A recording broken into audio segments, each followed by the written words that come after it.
Griot.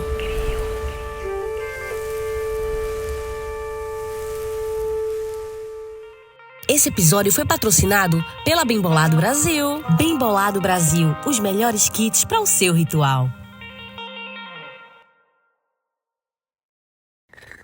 Pito, ganja, cigarrinho de artista, a massa, boldin, ela mesmo, maconha.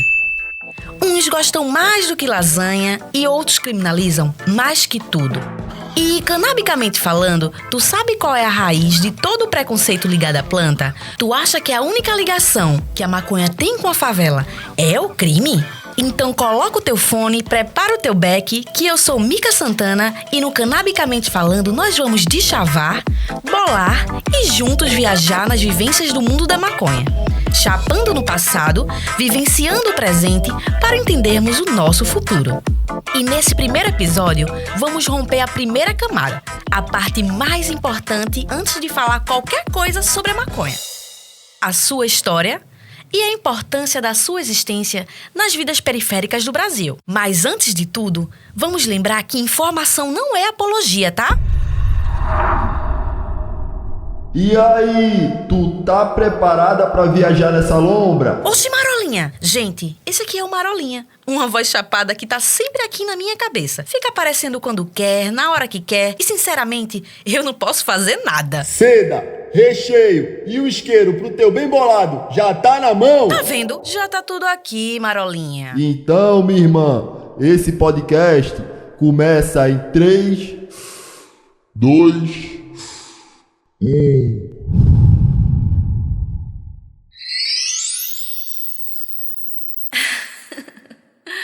Maconha. Ih, meu irmão, que lombra! A tão odiada maconha. Odiada, porém desejada. Assim como o povo preto e indígena, né? Eita, como fecha.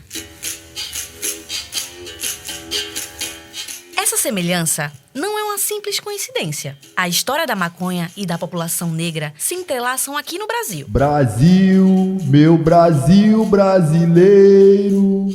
Lá em 1549, a maconha entrou no nosso país pelos povos escravizados. As sementes eram trazidas dentro de bonecas de pano que eram amarradas nas pontas das tangas. Por esse motivo, a maconha teve no nosso país por muito tempo o nome de fumo de negro. Depois ela se espalhou rapidamente entre os negros escravizados e os indígenas pela troca de informações. E logo mais pra frente, a terra tupiniquim começou a ter seus primeiros cultivos da erva. E daí você deve estar se perguntando: Mas, Mica, de que forma a maconha era usada naquela época? segundo a pesquisadora Daniela Moura, a maconha era usada para aliviar a vida dura em que essas pessoas negras eram submetidas. Bom, nenhuma maconha tinha capacidade de curar a grande dor e o banzo de pessoas pretas que foram sequestradas de suas terras. Mas, de alguma forma, a erva pode ter contribuído para amenizar a dor.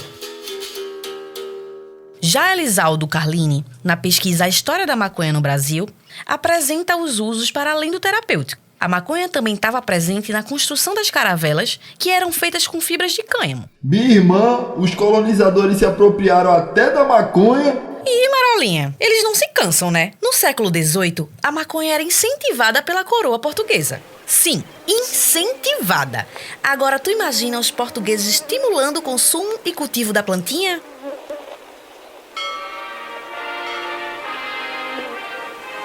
Eu, vice-rei do Brasil, recomendo o plantio de cânhamo por ser do interesse da metrópole, que levam ao Porto de Santos 16 sacas com 39 alqueires de semente de maconha. Mas, vice-rei, e o pastel de Belém? Ora pois, troco por maconha. Com essa estimulação, o Brasil teve maior adesão da erva com o uso medicinal, sendo indicada para tratamento de asma, roncos e até insônia. Eram receitados cigarros de maconha, intitulados cigarrilhas Griot, onde até crianças poderiam usar. Mas, gente...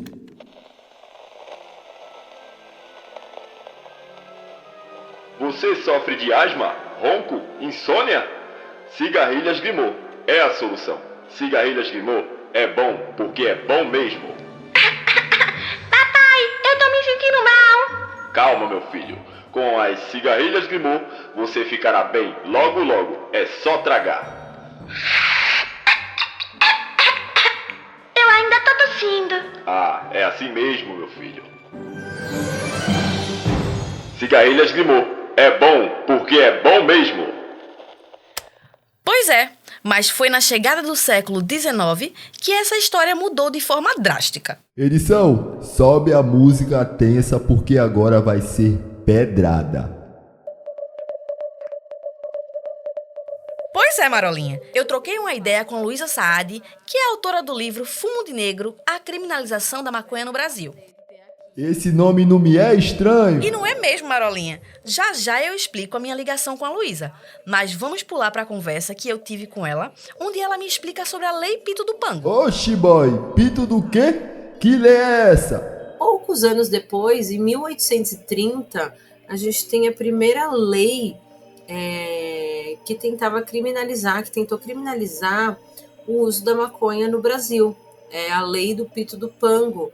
Ela é uma lei de 1830 da Câmara Municipal do Rio de Janeiro, ou seja, ela é uma lei local, né, do Rio de Janeiro, ela não tem caráter nacional, e é uma lei que determina a proibição do pito do pango, sendo que as pessoas que vendessem seriam multadas no valor estipulado, e escravos e mais pessoas que fizessem uso seriam presos em 3 dias de cadeia. A partir dessa lei, a gente já começa a ter algumas conclusões curiosas sobre essa norma. A primeira é que os originários e escravizados não eram considerados pessoas, porque eles estavam na categoria muito abaixo do que eles eram. Um outro ponto é como o descumprimento da lei tinha pesos diferentes. Os vendedores seriam multados em uma quantia em dinheiro. Já se escravizados utilizassem a maconha, seriam detidos com a privação de liberdade. Hã? Se a pessoa branca é pega com maconha, paga a multa. Se for preta, vai presa. Mas que porra... Eita, Marolinha, te controla. Eu não quero que esse podcast saia do ar, não, vice. Mas sim, um peso de 2 medidas. E a medida varia de acordo com a cor da pele. Aí a gente já vê uma tentativa de controle social desses corpos, desses hábitos, dessas práticas negras, né? E ela é uma lei local que acontece no Rio de Janeiro, mas ela é o pontapé inicial para a lei de proibição da maconha que vai acontecer 102 anos depois, em 1932. A primeira Conferência Internacional do Ópio, realizada em Genebra em 1924, tinha como pauta principal discutir sobre o ópio e a cocaína. Um tal delegado chamado Pernambuco Filho representou o Brasil nessa conferência. E, em conjunto com o representante lá do Egito, foi feita uma pressão para adicionar a maconha nas discussões da criminalização. Lá vem. E eram necessárias criar estratégias para controlar socialmente essa população, já que a escravidão não era mais uma opção. E aí, ao longo do início do século XX, né, nas primeiras décadas do século XX, 1900, 1910 e 20, vão se criando mecanismos de controle social sobre essa população. Dentre esses mecanismos, a lei que proibiu a maconha em 1932.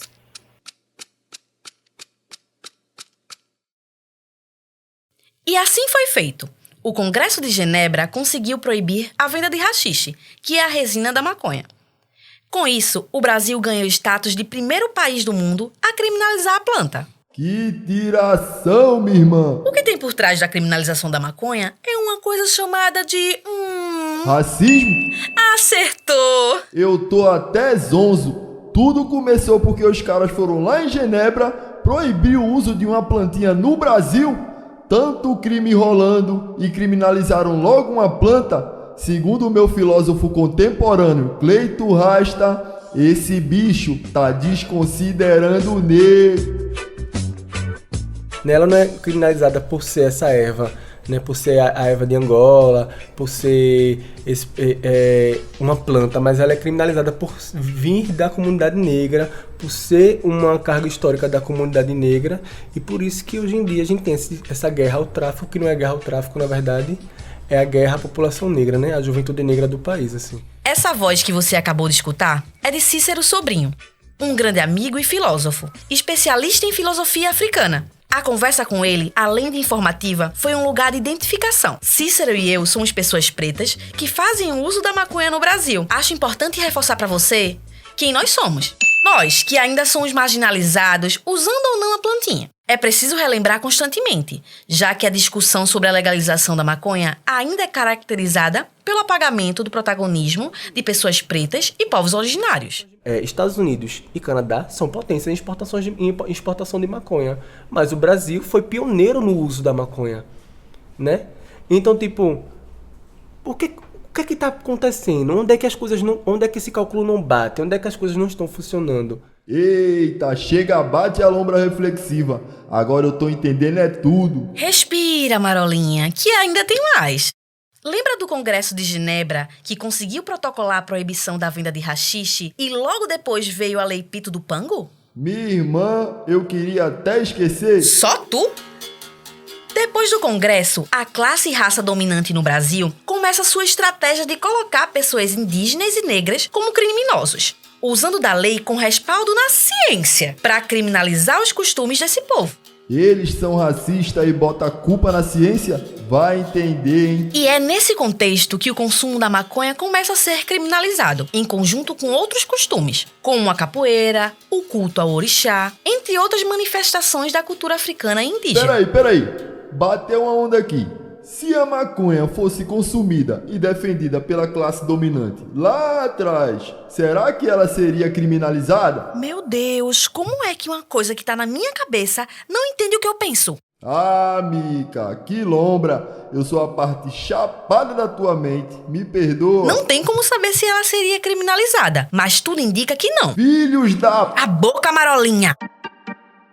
Apesar da proibição do uso da maconha e de outras manifestações da nossa cultura, nós sempre encontramos uma forma de ser resistência, de manter suas práticas ancestrais e se conectar com a sua comunidade. Quando a gente fala de maconha, a gente não consegue tirar dessa soma, né, a afetividade, a gente não consegue tirar dessa soma o aquilombamento e a organização social mesmo, assim. Acho que maconha une, né? Acho que a gente, já foi dito isso entre a gente, falando sobre como a gente, maconheiro, tem a capacidade de sociabilidade muito maior. No sentido de, tipo, se a gente encontra outro maconheiro e a gente tem um baseado, a gente fala, e aí, amigo, quer fumar esse baseado comigo?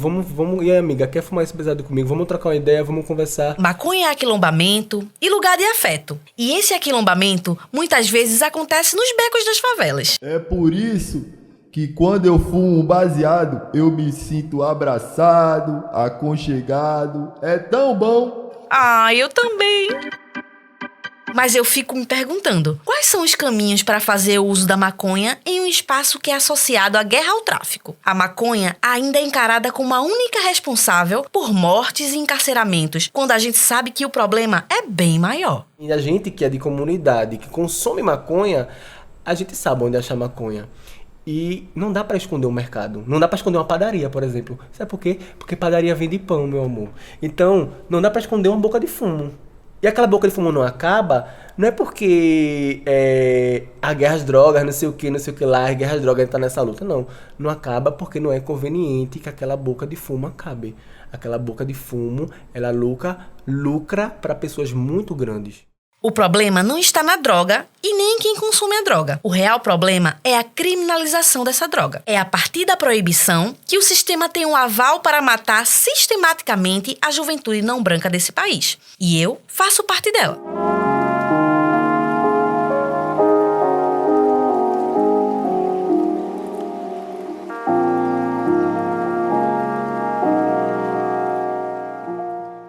Você chegou aqui e deve estar se perguntando quem é essa voz que guiou todo esse podcast. Bom, eu sou Mica, uma mulher negra de pele clara, criativa, que sabe alternar entre o sorriso e o olhar combativo na velocidade de uma tragada. Venho de Recife e foi durante a minha pré-adolescência que experimentei a maconha pela primeira vez. Meninos e meninas, não façam isso, tá?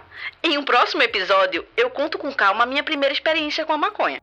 Então, por morar na favela, eu já tinha contato com várias pessoas usuárias de drogas no geral. Principalmente a maconha, que é uma coisa que as pessoas utilizam no dia a dia. Confesso que as primeiras tentativas fumando não foram muito boas, não. Mal sabia tragar. Eu comecei a usar mesmo lá pelos 17 anos. Fumava com amigos, mas me sentia um pouco perdida. Fui pesquisar na internet sobre o uso, não achei nada próximo à minha realidade. Encontrava perfis de pessoas utilizando na Califórnia ou indo para o Uruguai, tudo muito diferente da minha realidade, sendo moradora de favela. E do nada, eu comecei a fazer vídeos sobre o que era a maconha, de onde ela veio e tudo mais. Só que teve um dia que eu quebrei o meu pé. Precisei ficar parada por 2 meses e durante esse tempo, um livro me fez companhia. Oi, Lu, tudo massa? Olá, tudo bem? E ele se chama Fumo de Negro. Porque o Fumo de Negro, pra mim, foi uma grande influência pra eu me tornar quem eu sou mesmo hoje, né? Pra eu entender minhas vivências. Então, o teu livro foi muito importante, né? Então, quando eu pensei em História da Maconha, eu pensei logo em tu, assim. Já que eu também tenho vários amigos aqui que gostam super de tu, né? Eu também tô super feliz. Que é o livro da Luísa Saad, a escritora que eu conversei lá no início do episódio. Nossa ligação se deu ali. O livro foi tão importante que me fez chegar até aqui e conversar agora com você. Foi naquele momento que eu quis entender mais sobre a minha comunidade e o uso da maconha. A partir daí, as coisas foram só fluindo, até chegar aqui, no podcast da Canabicamente.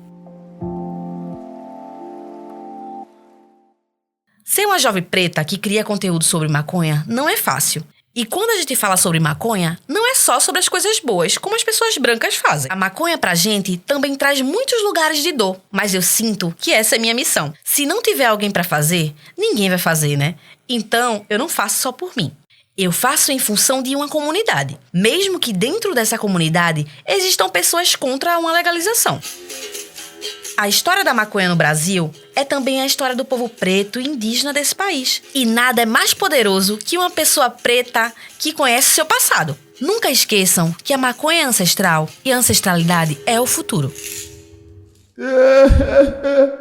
Que lindo! Nossa, eu sou seu fã, meu Deus! Tem como você repetir tudo isso aí pra gravar? Oxe, Marolinha, isso aqui é um podcast, né? É só você voltar pra escutar de novo. Ah, é? Peraí. Pito, ganja, cigarrinho de artista. Pera, Marolinha. Não precisa voltar tudo agora, não. Te acalma. A gente precisa terminar esse episódio. Mas antes, conta aquela novidade pra quem tá escutando a gente. Conto sim. Pois então conte.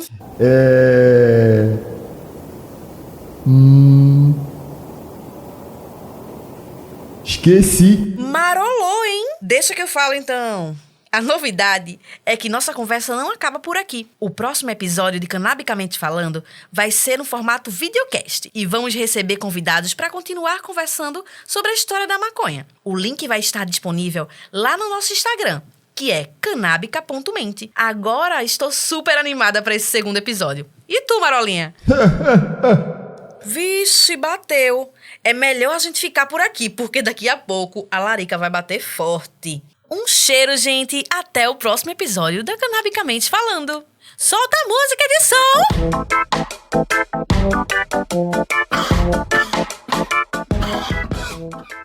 E tu acabou de viajar em mais um episódio do podcast Canabicamente Falando.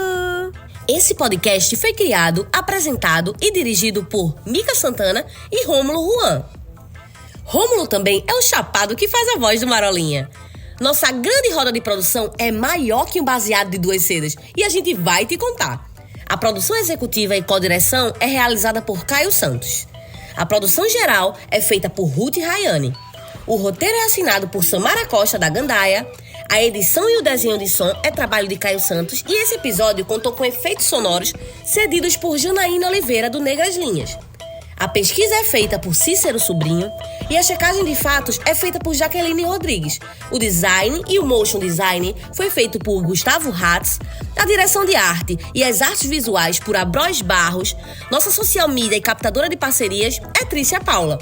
A fotografia foi feita por Rafaela Guzmão e a música original foi feita por Marley no Beat.